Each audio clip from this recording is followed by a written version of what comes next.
그래서 그런 방법을 찾아가든지 이 방법을 하든지 너 스스로 할 수 있는 방법은 이 방법이 있고 여러 방법을 알려주고 선택을 하게 만들어야 되지 않을까요?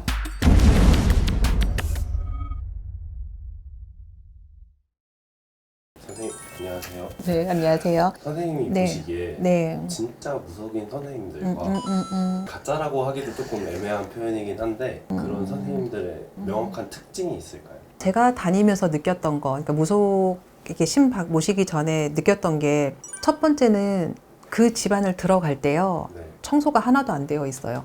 정리가 안 되어 있고 이게 할아버지, 막 할머니 어깨 위에 막 먼지가 허옇게 쌓여져 있고 네, 뭐 청소 안 되어 있고, 막 눈에 이렇게 눈 돌렸는데 먼지 있고, 뭐 쓰레기통에 쓰레기 막 이만큼 있고, 올라가는 계단 막 지금 낙엽 있고, 뭐 집 앞도 그렇고, 이런 경우들은 첫 번째는 저는 좀 생각을 좀 해보시라고 해요. 제자는 부지런해야 되고, 앉아있을 틈이 없거든요. 근데 신당이 어지럽다는 것은 그 자체가 어지럽다고 생각을 하시면 돼요. 정화가 되지 않은 곳이기 때문에 첫 번째는 보여지는 면에서는 그렇게 생각을 좀 하셨으면 좋겠고, 재물이나 이런 게 막 이만큼씩 쌓여져 있는 집들 있죠. 특징이라고 볼 수도 있기는 하지만 네, 저는 그 부분도 좀 생각을 좀 해보시라 그래요. 왜일까요?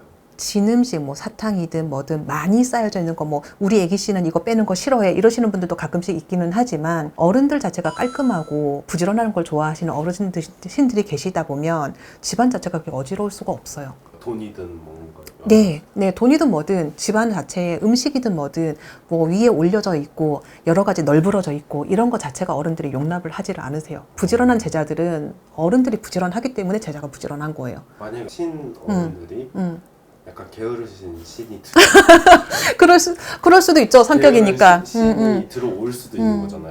그렇지만 저는 그렇게 생각을 해요. 아직까지 제 시야에서 봤던 건 나중에 생각이 변할지는 모르겠지만 공부를 하시고 명패를 받아서 오신 분들이잖아요. 그쵸. 그러면 인간의 삶에서의 그 살아생전의 그 성격이 어느 정도는 버려지시거든요. 조상하고 신은 다르기 때문에 그렇죠. 네, 조상의 성격이면 그럴 수가 있지만 신에서는 그런 성격이 나올 수가 없어요. 그래서 첫 번째는 저는 그거.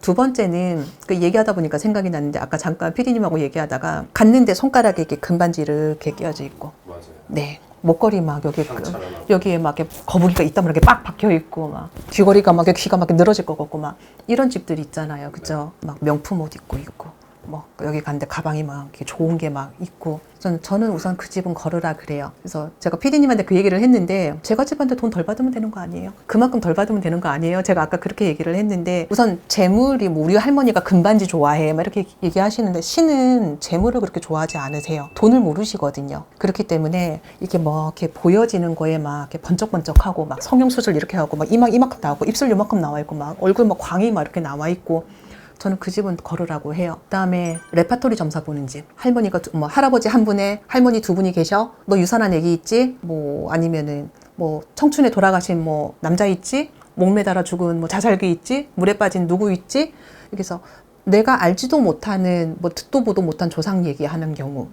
네. 전혀 듣지도 못한 조상들 중에서 그냥 코에 걸면 코걸이, 귀에 걸면 귀걸이처럼 분명히 있어요. 자살 없는 집 어디 있겠어요? 그쵸? 객사 없는 집 어디 있겠어요? 할머니 두 분, 뭐 할아버지 두 분 없는 집 어디 있겠어요? 근데 정확하게 뭐 니네 윗대에 누구 할아버지가 이렇게 찍지 않는 이상은 그게 되게 애매하게 찍는 점사를 보는 경우 저는 그런 경우는 우선은 자치라고 얘기를 해요. 근데 그거와 더불어서 겁주는 점사하는 집. 너 이렇게 해가지고 이거면 죽어. 이거 이렇게 하고 이렇게 안 하면 뭐 누구누구 신받아.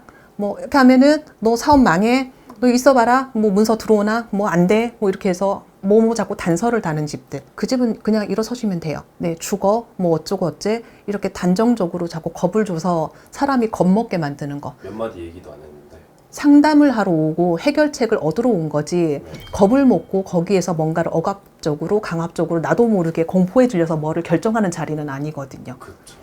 그래서 그런 집들은 조금 제껴 두셔야 되지 않을까요? 근데 만약에 그렇게 진짜 갔는데 진짜로 위험한 상황이에요. 있죠.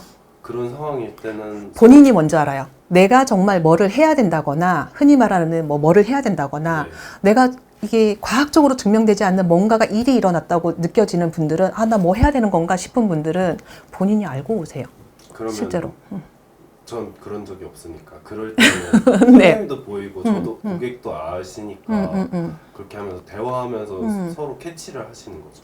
그쵸. 이 선생님한테 해도 되겠다와 얘는 해줘야 되겠다가 있어요. 있는데 이제 저 같은 경우는 그렇죠. 내가 보기엔 이렇게 해서 이렇게 보이는데 내가 보는 방법은 이렇다.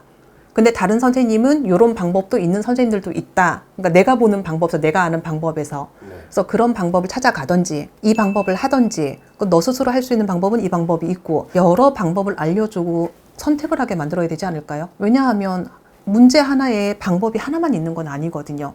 그 방법을 내가 한두 가지만 알고 있는 거지. 이 사람한테 선택안을 주시고 선택하고 선택을 하고. 왜냐하면 이 세계는 보이는 세계가 아니고 백제백법이고 천재천법이라 그랬거든요. 그러니까 제자가 100명이면 100가지의 방법이 있고 제자가 1000명이면 1000가지의 방법이 있어요. 성관이 다르고 명패가 다르기 때문에. 그래서 내가 알 수 있는 방법을 길을 제시해주고 찾아가도록 하는 게 저는 이 세계에 저희가 해야 되는 역할이라고 생각을 해요.